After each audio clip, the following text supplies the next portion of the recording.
Bien-aimés dans le Seigneur, bonjour et bienvenue encore sur notre programme 5 minutes avec le révérend Aline. Ce matin, j'aimerais partager un petit passage avec vous qui est tiré du livre de Philippiens chapitre 1 verset 6. Philippiens chapitre 1 verset 6. Et là, c'est Paul qui parle. Paul s'adressant aux Philippiens leur dit, je suis persuadé que celui qui a commencé cette bonne œuvre en vous l'achèvera à merveille au jour de Jésus-Christ. Amen. Et j'aimerais ressortir 6 points sur ce petit verset. 6 points. Le premier point, c'est quoi? Paul dit qu'il est persuadé. Combien d'entre nous sommes encore persuadés au sujet des choses aujourd'hui? Nous avons perdu la capacité d'être persuadés, d'avoir la foi. Être persuadé, c'est encore un moyen ou alors une manière de manifester la foi qu'on a en Jésus, que ce que Dieu a commencé dans notre vie, il achèvera en merveille. Nous avons perdu la capacité de faire confiance en Dieu pour les choses dans nos vies. Amen. Donc, retrouvons encore cela et soyons à même d'être persuadés au sujet de choses.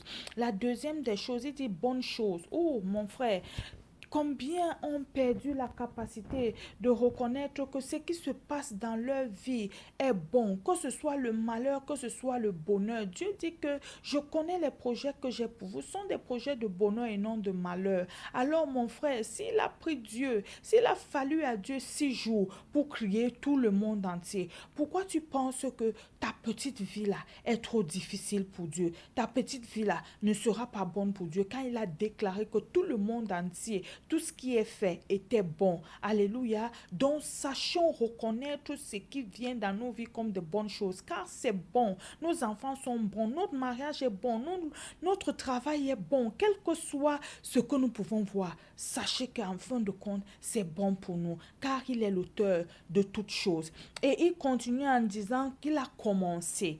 Beaucoup de gens commencent des œuvres, ils commencent des ministères, ils commencent de mariage, ils fondent des foyers sans inviter Dieu. Est-ce que c'est Dieu l'auteur de ce que tu traverses? Est-ce que c'est Dieu l'auteur de ce que tu es en train de faire?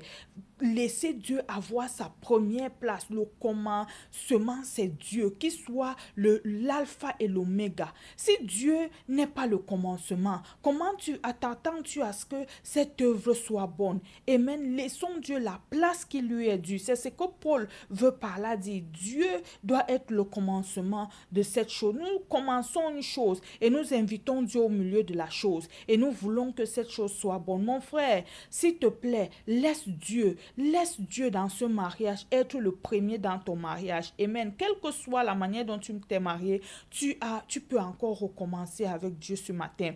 Et la quatrième des choses, c'est quoi? C'est que il dit que parce que Dieu est l'auteur, ça veut dire quand quelqu'un est l'auteur, quand quelqu'un a commencé une œuvre, automatiquement il aura besoin des ouvriers. Et c'est ce qui se passe aujourd'hui. Nous invitons tellement des gens dans l'œuvre que Dieu a commencé. Nous choisissons des amis qui viennent détruire notre destinée. Nous avons des gens qui viennent transformer le plan de Dieu pour notre vie, qui changent les destinées, qui changent la manière, les plans des ministères, parce que c'est nous qui les choisissons. Laissons Dieu choisir ceux-là qui participeront à l'œuvre que lui nous a donnée, à la chose qu'il a commencé dans nos vies. Et même une autre chose, c'est quoi? C'est que nous partons très vite avant que la chose ne soit achevée. Nous partons très vite avant que la chose ne soit achevée. Si Dieu est l'auteur de cette chose, pourquoi ne pas attendre qu'il nous donne le stop? Pourquoi ne pas attendre qu'il nous dise d'arrêter? Pourquoi est-ce que nous partons très vite?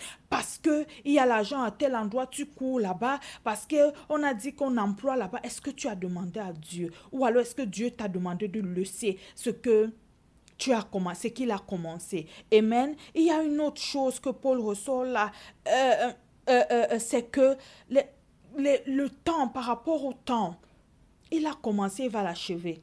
Combien de temps, on ne sait pas. Donc, permettons à Dieu de nous accorder la grâce d'attendre. La patience paye, mes frères et sœurs. Soyons patients dans cette œuvre-là, parce que ça va payer. En fin de compte, c'est Dieu qui l'a commencé, ça payera. Ça payera. Laissons le temps au temps. Amen. Laissons le temps au temps. Ne courons pas parce que l'église de l'autre grandit, parce que les enfants des autres vont en Europe, parce que ceci, cela. Mes frères et sœurs, s'il vous plaît, laissons le temps.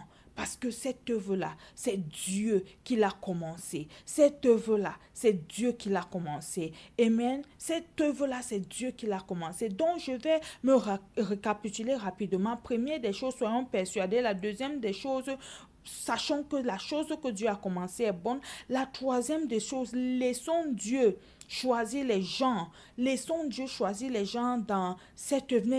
Quatrième des choses, n'invitons pas Dieu trop tard dans une œuvre que nous voulons qu'il achève. N'invitons pas Dieu, donc invitons Dieu, donnons à Dieu la place qui lui est due. Et cessons d'inviter des parasites, comme je les appellerais, des parasites spirituels dans l'œuvre que Dieu a commencé. Et ne quittons pas, ne partons pas, ne laissons pas l'œuvre. Attendons la fin des choses. Amen. Et l'autre chose, soyons patients. Soyons patients parce que c'est lui qui a commencé. Que le Seigneur vous bénisse ce matin et partagez, likez et à bientôt. Bye.